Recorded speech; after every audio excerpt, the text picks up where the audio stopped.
Good morning, children.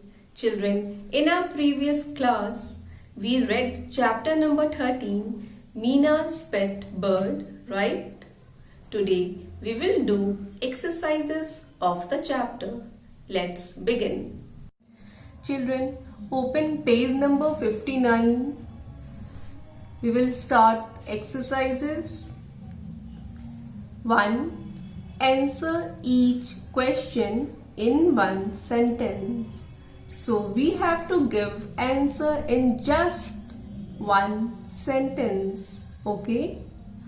A. Who had a pretty black bird with red legs? Yes, children. Who had a pretty black bird with red legs? Take out your notebooks. Write today's date, that is 11/12/2020.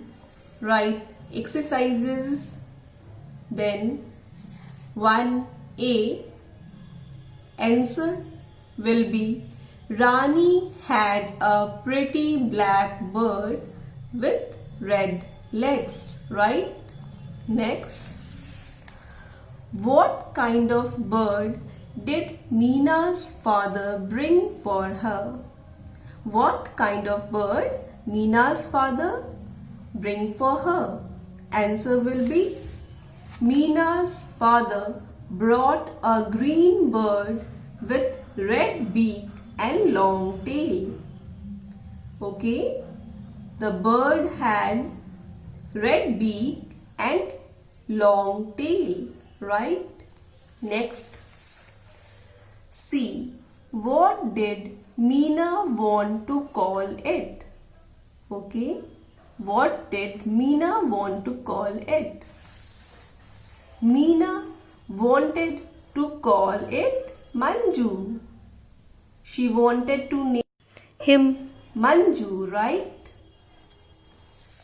Next, when does Meena's parrot have a bath? D. In the morning. When does Meena's parrot have a bath? In the morning, right?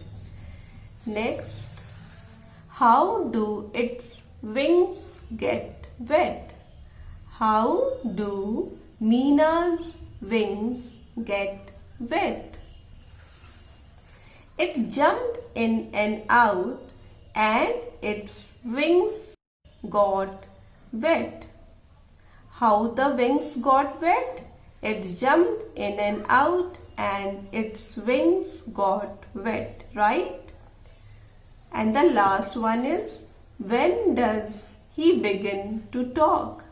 Here he is used for the parrot, right? When does the parrot or Manju begin to talk? Answer, Manju jumped onto the thick rod in the cage and began to talk. When Manju started to talk, Manju jumped onto the thick rod in the cage and began to talk. That's all. So today we have completed first exercise, right? Write these answers neatly in your notebook. In the next class, we will complete the remaining exercises, right? That's all for today, children. I hope you enjoyed the class and do the work neatly in your notebook. See you in the next class. Bye bye, children.